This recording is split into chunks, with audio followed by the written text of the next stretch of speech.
तो बिस्मिल्लाह करके आज जो है ना वो हम कॉस्ट एंड मैनेजरियल अकाउंटिंग जो हमारा सब्जेक्ट है इसका एक इंट्रोडक्शन करते हैं और थोड़ा सा इसको समझने की कोशिश करते हैं। देखिए लास्ट टाइम मैंने आप लोगों के साथ जो है फाइनेंशियल अकाउंटिंग को डिस्कस किया था और फाइनेंशियल अकाउंटिंग की जो पंच लाइन है, जो बुनियादी हमारा ऑब्जेक्टिव होता है, जो बेसिक ऑब्जेक्टिव होता है वो ये होता है कि हम लोग जो हैं अपनी फाइनेंशियल हेल्थ को मेजर कर सकें।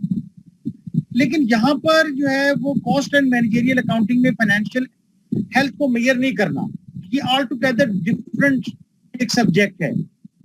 मोस्ट ऑफ द टाइम ये बेसिकली जो मैन्युफैक्चरिंग इदारे होते हैं वहां पर ये कॉस्टिंग प्रोसेस जो है इसकी बड़ी इंपॉर्टेंस है, क्योंकि वहां पर जो है आपने जो भी चीज तैयार करनी है आपने उस चीज का एक तखमीना लगाना है कि आपकी कॉस्ट ऑफ गुड्स मैन्युफैक्चर्ड क्या है, ठीक है, what is the cost of goods manufactured. जब तक आप इस चीज को जो है वो अंडरस्टैंड नहीं करेंगे कि आपकी कॉस्ट ऑफ गुड्स मैन्युफैक्चर्ड क्या है, पर यूनिट कॉस्ट आपकी क्या है, उस वक्त तक आपके लिए ये बड़ा प्रॉब्लमेटिक हो जाता है कि आपने इसकी सेल प्राइस आपने क्या डिटरमिन करनी है। देखिए हर एक इदारे का जो बेसिक ऑब्जेक्टिव होता है वो मुनाफा कमाना होता है, और मुनाफा कमाने के लिए आपने क्या करना है कि आपने अपनी कॉस्ट प्राइस में एक रीजनेबल मार्जिन ऑफ प्रॉफिट जो है वो आपने उसमें ऐड करके अपनी सेल प्राइस को डिटरमिन करना होता है। जब तक आप रीजनेबल प्रॉफिट ऐड नहीं करेंगे तो सेल प्राइस डिटरमिन नहीं होगी। लेकिन प्रॉफिट ऐड करने के लिए ये बेहद जरूरी है कि आप लोगों को ये तो पता चले कि इसकी कॉस्ट क्या है। मिसाल के तौर पर देखें, आपके पास एक आप प्रोडक्ट तैयार करते हैं तो उसकी आपकी कैलकुलेशन आती है कॉस्ट की 10 रुपए, ठीक है। अब आपने मैनेजमेंट ने ये फैसला करना है कि मैंने इसके ऊपर क्या 10% मुनाफा कमाना है, 15% कमाना है या 20% कमाना है। तो देखें 10 रुपए का अगर 10% मुनाफा कमाना चाहेंगे तो इसको 110 रुपए इसकी सेल प्राइस रखेंगे, ठीक है ना। तो लिहाजा ये बड़ा जरूरी है कि आपको सबसे पहले अपनी कॉस्टिंग प्रोसेस का पता होना चाहिए, और इसके लिए एक स्पेशलाइज्ड जो है वो डिपार्टमेंट्स होते हैं, मैन्युफैक्चरिंग जो कंसर्न्स होते हैं वहां पर कॉस्ट एंड मैनेजमेंट अकाउंटेंट्स जो होते हैं वो वहां पे पोस्ट किए जाते हैं। यानी कि जो लोग ICMA करते हैं, जो लोग जो है उसकी स्पेशलाइज्ड उनके पास नॉलेज होता है, उनको वहां पे पोस्ट किया जाता है और वो फिर डिफरेंट जो है वो प्रोसीजर्स को अडॉप्ट करते हैं, डिफरेंट स्टेटमेंट्स बनाते हैं और फिर कंपनी के ऑब्जेक्टिव्स को वो अचीव करने की कोशिश करते हैं। तो लिहाजा हमारा जो आज का हमारा ये जो सब्जेक्ट है इसका भी ऑब्जेक्टिव यही है कि हम जो है वो कॉस्ट ऑफ प्रोडक्शन को हम जो है ना वो मेजर कर सकें। मैं आज आपके साथ एक अपना हैंड आउट जो है वो शेयर करूंगा। जो हमारा हैंड आउट है मैंने आप लोगों को सेंड भी कर दिया है, यकीनन आपसे CR और GR ने आप लोगों के साथ शेयर कर लिया होगा। तो ये हमारे पास एक हैंड आउट है जी, मैंने आप लोगों के साथ इसको शेयर करने लगा हूँ।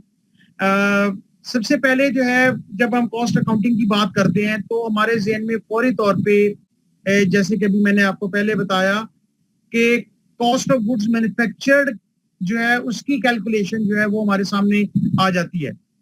अब देखें कॉस्ट ऑफ गुड्स मैन्युफैक्चर्ड जो है उसको हासिल करने के लिए एक सिस्टमैटिक प्रोसीजर है।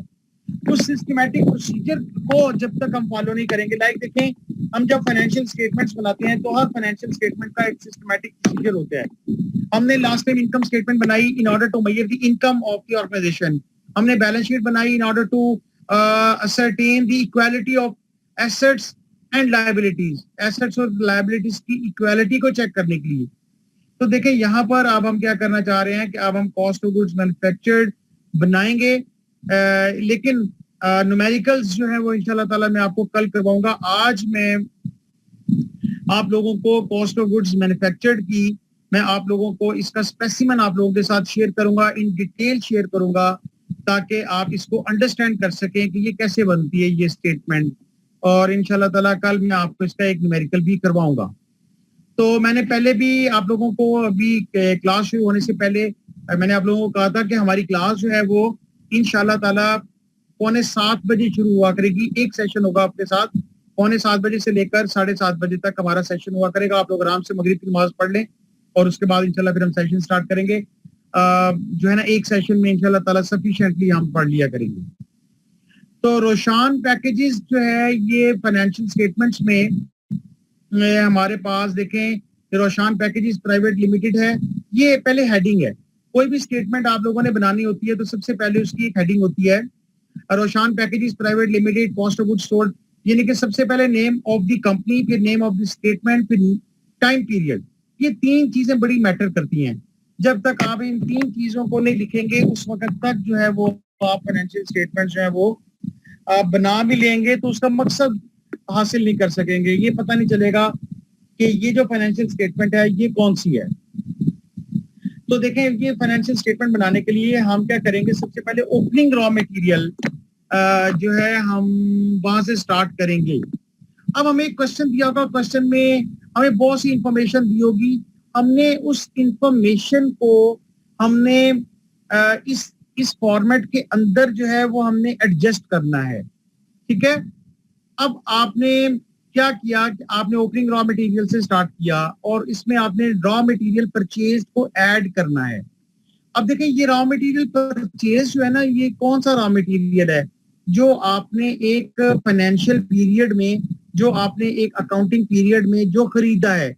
अब अकाउंटिंग पीरियड वेरी करता है। आप लोगों को मैंने फाइनेंशियल अकाउंटिंग में ये चीज पढ़ाई थी कि अकाउंटिंग पीरियड एक महीने का भी हो सकता है, एक क्वार्टर का भी हो सकता है, एक सेमी एनुअल भी हो सकता है, एनुअल भी हो सकता है। तो whosoever the annual period is there, आपने उस अकाउंटिंग पीरियड में जो आपने रॉ मटेरियल परचेज किया है आपने वो यहाँ पर रिकॉर्ड करना है और उसमें से लेस कर देनी है purchases returns and purchases discounts. Purchases return जो है वो आपने इसमें से माइनस कर देने। अब यानी कि you have to take the net purchases. अच्छा जी, इसके बाद आपने ट्रांसपोर्टेशन इनवर्ड ऐड कर देनी है, फ्रेट इनवर्ड ऐड कर देना है, कैरेज इनवर्ड ऐड कर देना है। ये क्या है? ये आपका डायरेक्ट एक्सपेंस है। ठीक है, यानी कि ये भी आपकी कॉस्ट ऑफ गुड्स मैन्युफैक्चर्ड का हिस्सा बनेगा। ठीक है, यानी कि आपने क्या करना है, कॉस्ट ऑफ मटेरियल आपने ट्रांसपोर्टेशन इनवर्ड। अच्छा, समटाइम ये होता है कि आपके क्वेश्चन के अंदर ट्रांसपोर्टेशन आउटवर्ड का नाम लिखा होगा, तो याद रखिएगा कि ये आपका सेलिंग एक्सपेंस है। तो लिहाजा स्टूडेंट्स जो हैं यहाँ पर मिस्टेक कर जाते हैं कि ट्रांसपोर्टेशन इनवर्ड और ट्रांसपोर्टेशन आउटवर्ड को वो मिसमैनेज कर देते हैं, उसकी प्लेसमेंट गलत कर देते हैं, जिसकी वजह से जो है उनका क्वेश्चन गलत हो सकता है। तो लिहाजा ये याद रखें कि आपने ट्रांसपोर्टेशन इनवर्ड को आपने यहाँ पर ऐड करना है और आपके पास आ जाएगा cost of material available for use. इसमें आप क्लोजिंग रॉ मटेरियल आप इसमें से लेस कर देंगे तो आपके पास आ जाएगा material consumed oblique used oblique put into process. यानी कि देखें, ये आपका एक समझ लें कि cost of goods manufactured and sold statement का ये एक पहला सेगमेंट था और पहले सेगमेंट में हमने क्या किया कि हमने कैलकुलेशन की मटेरियल यूज्ड की या पुट इनटू प्रोसेस, वो रॉ मटेरियल जो हमने अपनी मैन्युफैक्चरिंग के दौरान हमने इस्तेमाल किया है। ठीक है, हमने कंज्यूम किया है, हमने पुट इनटू प्रोसेस किया है। ठीक है, तो अब हम क्या करेंगे, अब हम इसमें direct raw labour cost add कर देंगे। We will add the direct labour cost. तो जब आप ऐड करेंगे तो याद रखिएगा कि मटेरियल में जब आप डायरेक्ट लेबर कॉस्ट ऐड करते हैं तो दी आउटकम इज प्राइम कॉस्ट। जो आपका आउटकम है मटेरियल कॉस्ट और डायरेक्ट लेबर कॉस्ट का जो आउटकम है that is the prime cost. अच्छा, अब आपने इस सीक्वेंस को लेके चलना है। प्राइम कॉस्ट में अब आपने क्या करना है कि फैक्ट्री ओवरहेड को आपने ऐड कर देना है। फैक्ट्री ओवरहेड, ठीक है ना, फैक्ट्री ओवरहेड को ऐड कर देना है। यहाँ पर देखें इसमें लिखा हुआ है actual FOH oblique applied FOH. तो ये एक्चुअल और अप्लाइड के कॉन्सेप्ट को अभी आप इग्नोर कर दें। आप अभी सिर्फ फैक्ट्री ओवरहेड के कॉन्सेप्ट को अंडरस्टैंड करें। एक बात आपने याद रखनी है कि जब भी आप यानी कि मेरे से अकाउंटिंग कॉस्ट अकाउंटिंग पढ़े या किसी से भी पढ़े या कहीं से भी पढ़े, तो कॉस्ट अकाउंटिंग में तीन चीजें जो हैं वो टाइम एंड अगेन आप लोगों को सुनने में मिलेंगी, आप लोगों को प्रैक्टिकल जो है वो इसकी इम्प्लीमेंटेशन नजर आएगी उसकी। वो तीन चीजें जो हैं वो बहुत ज्यादा इंपॉर्टेंट हैं। एक उसमें आपकी मटेरियल कॉस्ट है, एक आपकी डायरेक्ट लेबर कॉस्ट है और एक आपकी फैक्ट्री ओवरहेड है। तो लिहाजा ये जो है आपने क्या करना है कि आपने इसमें से जब फैक्ट्री ओवरहेड इसमें आप ऐड करेंगे तो आपके पास जो आउटकम होगा वो होगा टोटल फैक्ट्री कॉस्ट या टोटल करंट मैन्युफैक्चरिंग कॉस्ट, यानी कि ये आपके पास टोटल करंट मैन्युफैक्चरिंग कॉस्ट आ जाएगी। लेकिन ये हमारा मेन ऑब्जेक्टिव नहीं है। हमारा मेन ऑब्जेक्टिव था कि हमने cost of goods manufactured calculate करना है, we have to calculate cost of goods sold. अच्छा, अब उसका एक तरीकाकार है। हम क्या करेंगे कि we will add opening work in process inventory in the total factory cost. हम टोटल फैक्ट्री कॉस्ट में opening work in process inventory को ऐड कर देंगे, तो हमारे पास आ जाएगा cost of goods to be manufactured, और closing work in process inventory को माइनस कर देंगे तो आप हमारे पास आ जाएगा कॉस्ट ऑफ गुड्स मैन्युफैक्चर्ड। तो कॉस्ट ऑफ गुड्स मैन्युफैक्चर्ड जो है ये हम कैलकुलेट कर चुके हैं by adding opening work in process inventory और by deducting closing work in process inventory. तो यहां तक जो है वो हमने क्या किया है कि हमने जो है वो कॉस्ट ऑफ गुड्स मैन्युफैक्चर्ड जो है वो हमने इसको कैलकुलेट किया है। यहाँ पर अब आपको समझाने के लिए मैं ये बता दूं कि ये जो वर्क इन प्रोसेस इन्वेंट्री होती है ये क्या होती है। अच्छा, अब ये देखिए वर्क इन प्रोसेस इन्वेंट्री जो है मैं चाह रहा था कि आप लोग जो है वो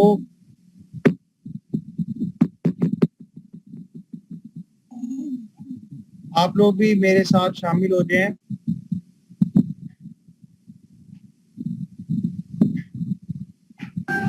जी सर। बैग यही होते जी सर। अच्छा, एक मिनट।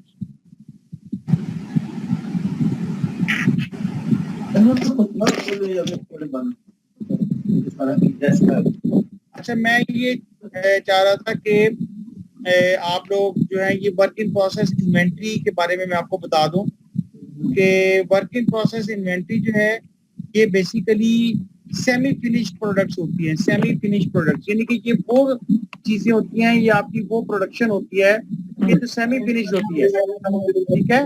और ये अभी इसके ऊपर कुछ मटेरियल कॉस्ट ऐड हो चुकी होती है, कुछ लेबर कॉस्ट ऐड हो चुकी होती है, ठीक है, लेकिन अभी तक ये आपकी सेमी फिनिश्ड गुड्स इन्वेंट्री में ये आती है। अच्छा, आप क्या करेंगे कि इसमें opening work in process add कर देंगे, closing work in process minus कर देंगे, तो आपके पास आ जाएगा cost of goods manufactured. Cost of goods manufactured में अब आप क्या करेंगे कि opening finish goods inventory add कर देंगे, तो आपके पास आ जाएगा cost of goods available for sale, और आप इसमें लेस कर देंगे एंडिंग फिनिश गुड्स इन्वेंट्री, तो आपके पास आ जाएगा कॉस्ट ऑफ गुड्स सोल्ड। तो लिहाजा ये आपके जो दो बुनियादी ऑब्जेक्टिव्स थे इसको हम अचीव कर चुके हैं, और इसमें से हमने अपने कॉस्ट ऑफ गुड्स मैन्युफैक्चर्ड को भी हमने जो है ना वो देख लिया और कॉस्ट ऑफ गुड्स सोल्ड को भी हमने देख लिया। ये जो रोल नंबर 55 है, या रोल नंबर 55 अगर मेरी आवाज सुन रहा है तो वो जरा मेरे से बात करे। रोल नंबर 55 कौन है जी? E19 VBA 55 जी सर। आप हैं जी 55? क्या नाम है आपका बेटे? मोहम्मद राफिक सर। आपको मेरी आवाज आ रही है? आपको मेरी आवाज आ रही है? जी सर, मैं आवाज आ रही है। जी सर, आवाज आ रही है जी। जी सर, आ रही है आवाज। मेरी आवाज आ रही है बेटा? जी सर। अच्छा जी, चले ओके। अच्छा, हम आगे चलते हैं जी। अच्छा देखें, ये मैंने आप लोगों को जरा फॉर्मेटिंग मैंने आप लोगों को समझा दी। अगर आपने मुझसे कोई क्वेश्चन करना है तो आप हैंड रेज कर दें, तो मैं इंशाल्लाह ताला आपके क्वेश्चन को आंसर भी कर दूंगा। अच्छा, इसके बाद ये फॉर्मेटिंग के बाद देखें तो हमारे पास जो है वो प्राइम कॉस्ट है। और उन्होंने आपको कहा जी कि प्राइम कॉस्ट क्या होती है। अगर मैं आपसे एग्जाम में पूछूं कि what is the prime cost, तो आपका क्या आंसर होगा? आप कहेंगे जी कि प्राइम कॉस्ट जो है that is the sum of direct material and direct labour cost. ठीक है, अगर मैं आपसे पूछता हूँ व्हाट इज कन्वर्जन कॉस्ट, तो आपका आंसर होगा conversion cost is sum of the direct labour cost and factory overhead cost. It helps to convert the raw material into finished goods. यानी कि देखें इन दोनों में फर्क है। प्राइम कॉस्ट जो है वो पहली दो जो कॉस्टें हैं जैसे डायरेक्ट मटेरियल कॉस्ट और डायरेक्ट लेबर कॉस्ट है, जब हम इसको जमा करेंगे तो हमारे पास प्राइम कॉस्ट आ जाएगी। और कन्वर्जन कॉस्ट जो है that is sum of the direct material, direct labour cost and factory overhead cost.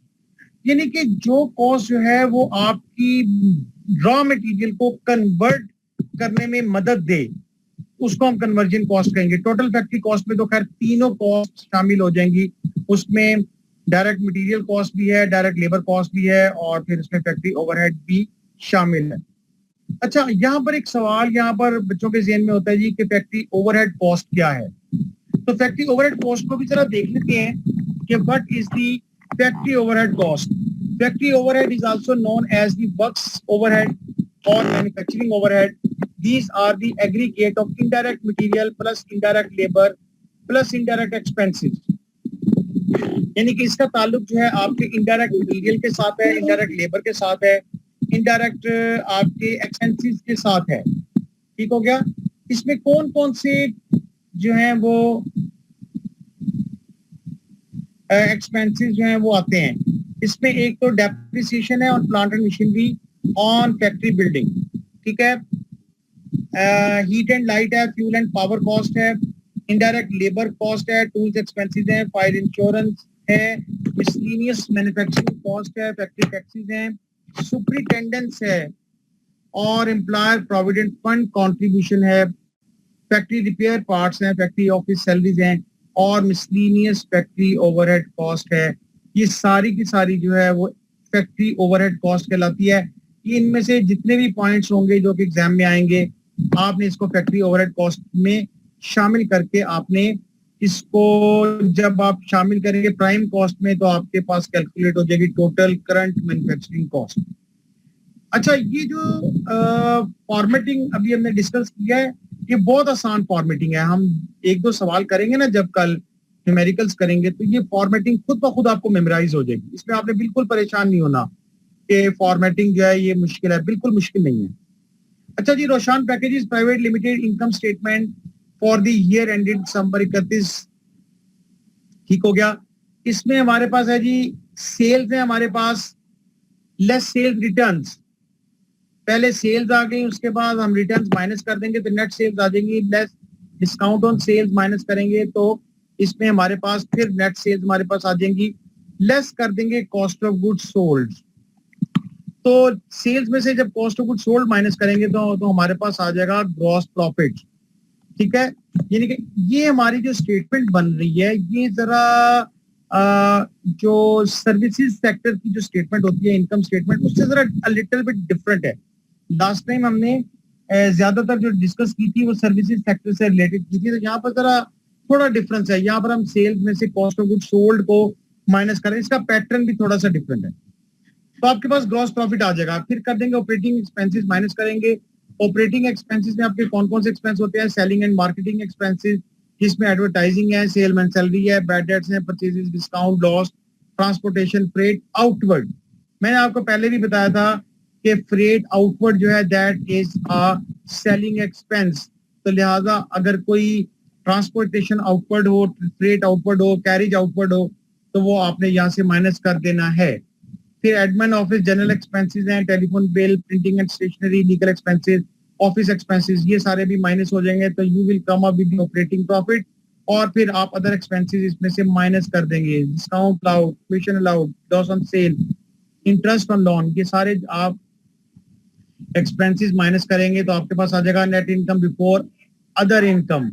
और आप उसमें अदर इनकम जब ऐड कर देंगे तो आपके पास आ जाएगा अदर इनकम में क्या क्या हो सकता है, interest receive, commission receive, profit on sale of fixed asset, interest on drawings वगैरह वगैरह। ये सारी चीजें जब आप इसमें ऐड कर देंगे तो आपके पास आ जाएगा net income for the year. और ये बिफोर टैक्स है, जब आप इसमें से टैक्स भी माइनस कर देंगे तो आपके पास आ जाएगा नेट इनकम आफ्टर टैक्स। तो ये जनाब आपके पास दो स्टेटमेंट्स आज हमने डिस्कस किए हैं एक आपने स्टेटमेंट डिस्कस की cost of goods manufactured and sold statement, और एक आपने जो है वो डिस्कस किया है इनकम स्टेटमेंट। हम चलते हैं जी, अभी मैं आप लोगों को एक बहुत इंपॉर्टेंट कॉन्सेप्ट समझाने लगा हूँ, उसका है जी अंडर और over applied factory overhead cost. ये क्या होता है, ये बड़ा इंपॉर्टेंट सेगमेंट है, आप इसको आज समझ लें, फिर इंशाल्लाह ताला मैं आपको जो क्वेश्चंस करवाऊंगा तो उसकी प्रैक्टिस भी हो जाएगी। It is to be noted that the factory overhead there may be 3 situations while solving the problems. Number 1, there may be only the actual factory overhead given. There may be only applied FH or predetermined or estimated FH is given.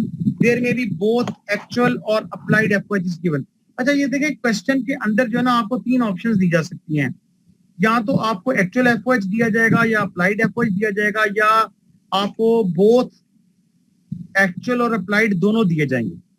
अच्छा, आपने क्या करना है, where both actual, देखिए यहाँ पर जो इसका तरीकाकार ये होता है कि अगर तो आपको एक्चुअल एफएच दिया जाए तो आप अपने क्वेश्चन को एक्चुअल एफएच से सॉल्व कर लें, ठीक है। अगर सिर्फ अप्लाइड दिया हुआ है उससे कर लें। अप्लाइड का मतलब होता है कि आपको एक एस्टिमेटेड एफएच दिया जाता है, अप्लाइड होता है एस्टिमेटेड, यानी कि this is not exactly the actual. ये एक तखमीना होता है कि जनाब इतना हमारा जो है ना वो खर्चा आ जाएगा। अच्छा, समटाइम दोनों दिए होते हैं, याद रखिएगा अगर दोनों दिए हुए हो तो आपने अप्लाइड से अपने क्वेश्चन को करना है, एक्चुअल से नहीं करना।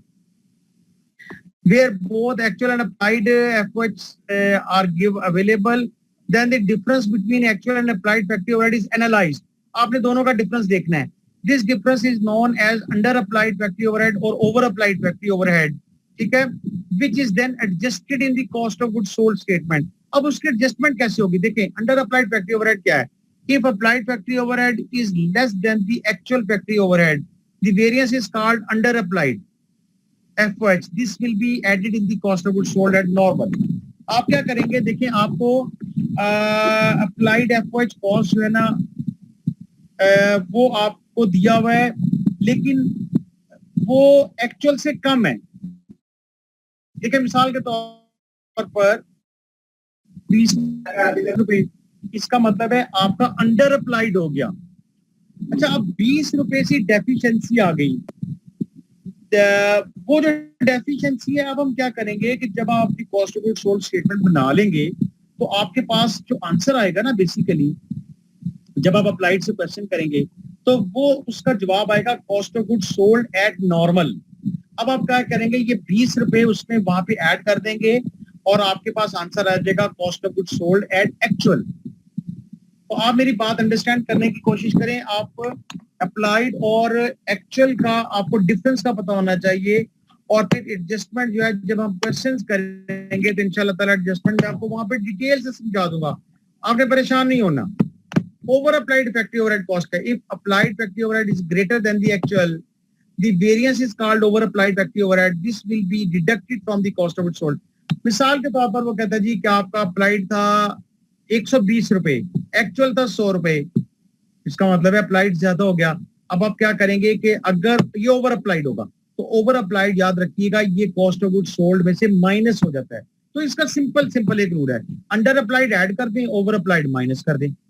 तो लिहाजा ये जो है ये वो पैरामीटर्स हैं कि जब आप cost of goods manufactured and sold statement बनाएंगे तो आपने इन पैरामीटर्स को फॉलो करते हुए आपने अपनी स्टेटमेंट जो है वो बनानी है।